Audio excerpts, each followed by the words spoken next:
Сәлеметсіздер ме оқушылар? 4-ші сынып қазақ тілі сабағы. Мәдени мұра бөлімі 42-ші сабақ.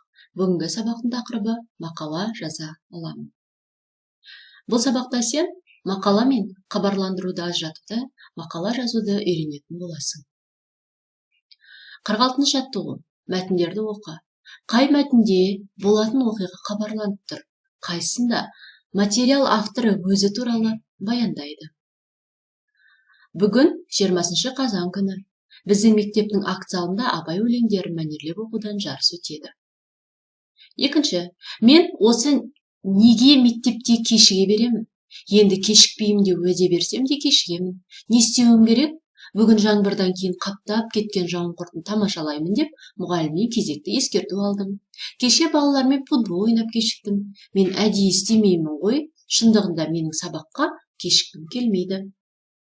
Олай болса, бірінші мәтін хабарлама, екінші мәтін баяндауды білдіреді. Есте сақта. Шағын газет жанрының бірі хабарлама.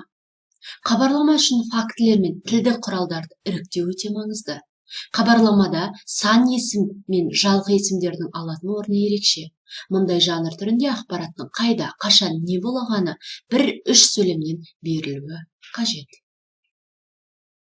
47-ші жаттығу. Оқы. Хабарламада не айтылған? 30 қараша Ақмола облысына қарасты Балқарағай демалыс орнында ел тарихында тұңғыш рет халықаралық қансонар өтті. Ең алдымен, қансонар дегеніміз не? Біліп алайық. Қансонар ең алғаш қар жауған күні болатын аңшылық. Жерге алғаш жауған қар аңның бейқам жайылып, тіпті жаңа ғана қашып өткеніне дейін білдіреді. Аңшылар ондайда ізге түсіп қуа ма, әлде із кесіп барып аңның тұрақтаған жеріне төте тарта ма, оны өзі біледі. Аңшылық үшін із арқылы қолайлы жағдай тудыратын кезең қансонар деп аталады.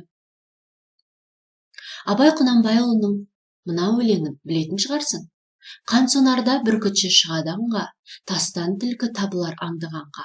Жақсы атпен тату жолдас бір ғанибет, ыңғайлы ықшам киім аңшы адамға деп жырлап кеткен.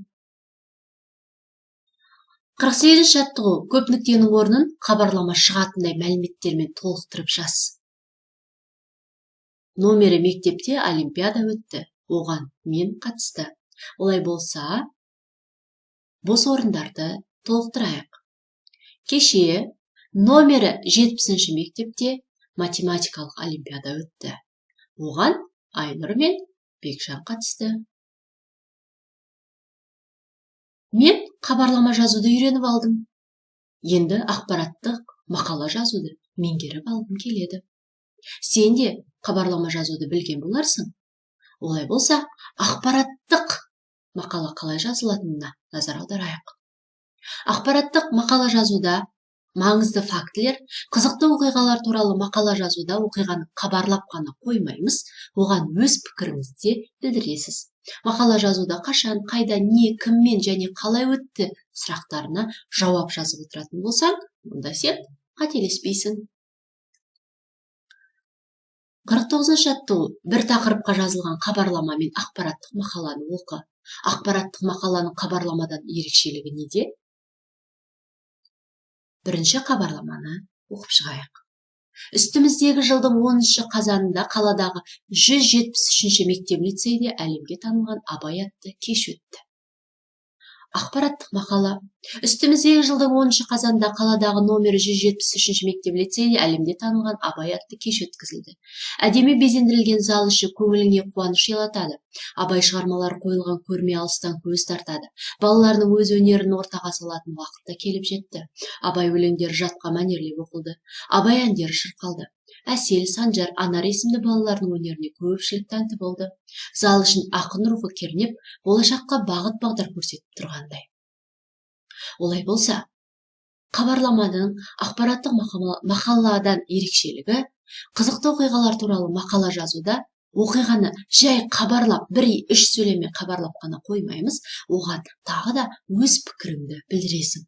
Өз пікіріңді білдіруде қашан, қайда, не, кіммен және қалай өтті деген сұрақтарына жауап жазатын болсаң, онда сенің мақалаң міндетті түрде жақсы шығады. Ерекшелігі осыда. 50-ші жаттығу: өзіңді қабырға газетінің редколлегия мүшесімін деп ойла. Сенің материалыңа газетте аз ғана орын қалды.